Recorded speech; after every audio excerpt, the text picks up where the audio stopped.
Alright, this is a cool little arpeggio riff. My name is Teague, musiclearning.com is my site. TripFuse is my band and my channel. If you like what you see, subscribe, turn your notifications on so you know when I do more. Let's jump in and learn this riff. This is actually from Eric Johnson's Cliffs of Dover. You'll probably recognize this part.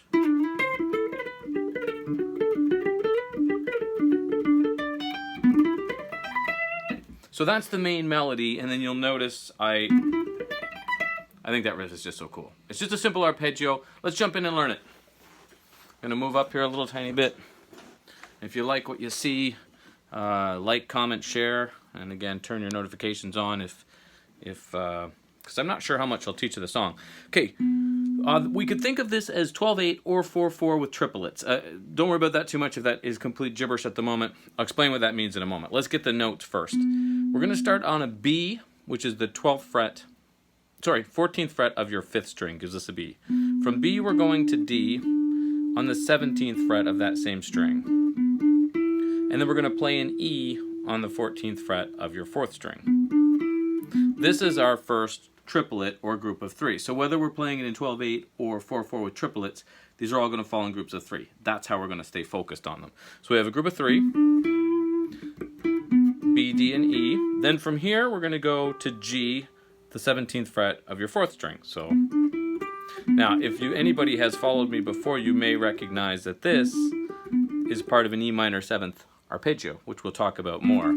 But if I find a B, D, E, G anywhere on the fretboard, here's a B, D, E, G, B, D, E, G, B, D, E, G. That's all E minor 7th. And it's nice to know, because if you know this pentatonic box, that E minor arpeggio, E minor 7th arpeggio, is right here at the top. Anyway, back on track here. So B, 14th fret, D, 17th fret on the 5th string, 14th fret, 17th fret of your 4th string. Tick, tick, tick, tick. So because we're playing groups of 3, 1, 2, 3, our tick will fall on the, or metronome, tick, will fall on the B, and then it'll fall again on this G, the 17th fret of the 4th string. Tick, tick, tick, tick, tick, tick. Sorry, I'm the metronome because I had one set up here and then I took it away.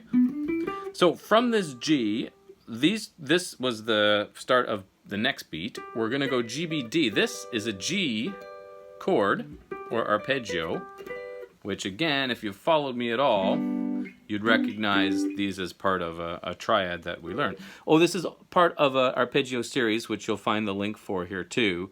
That I've put together, which helps us learn the fretboard, train our ears, and get really good at arpeggios. Okay, so from that G on the 17th fret, we're going to B on the 16th fret of the 3rd string, D on the 15th fret of your 2nd string. So we had 17, 16, 15. G, B, D. It's a G chord, 3 notes of a G chord, G, B, D. So when we put these together, tick, tick, tick, tick, tick. This is why you shouldn't be your own metronome. You should use a metronome, not be your own metronome. So next up is E on the same string, 17th fret. That will fall on the click. Click, click, click. Notice my tick turned into a click. Click, click, click.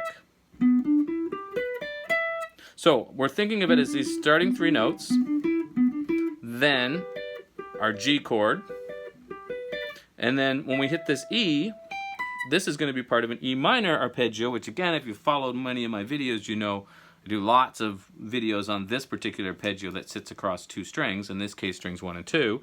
This is going to go E, which is the 17th fret of your 2nd string, G, the 15th fret of your high E string, and B, the 19th fret of your high E string, to give us an E, G, B, an E minor chord.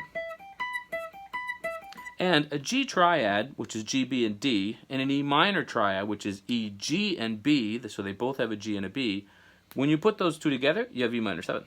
Again, not to be overly concerned with all of that theory, but that's what is happening there. So, this E falls on the click also. We're going to go E, G, B, and we're going to come back to the E for the downbeat. So we have tick, tick, tick, tick.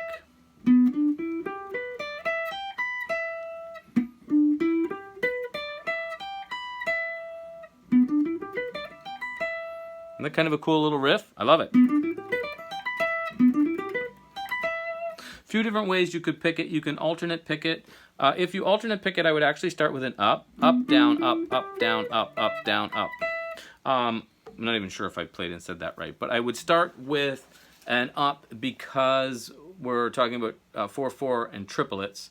So there's 3 notes in a beat. So what that would mean is if you go down, up, down, when you get to the next beat, you're actually starting with an up. So beat 2 would be up, down, up. Beat 3 would be down, up, down again. Beat 4, we're back to up, down, up. So because this riff,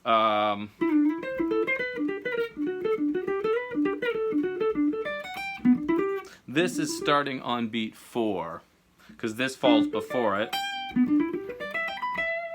Maybe I'll connect it. Maybe it'd be nice to teach that melody. Again, subscribe, turn your notifications on, and comment if you do want to learn the actual melody. I mean, I'm sure there's all kinds of YouTube videos already all over the place for that.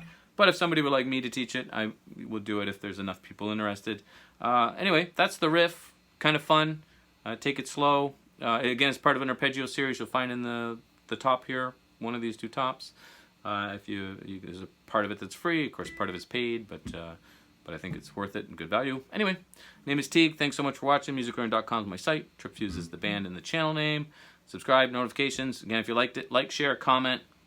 Thanks again for watching.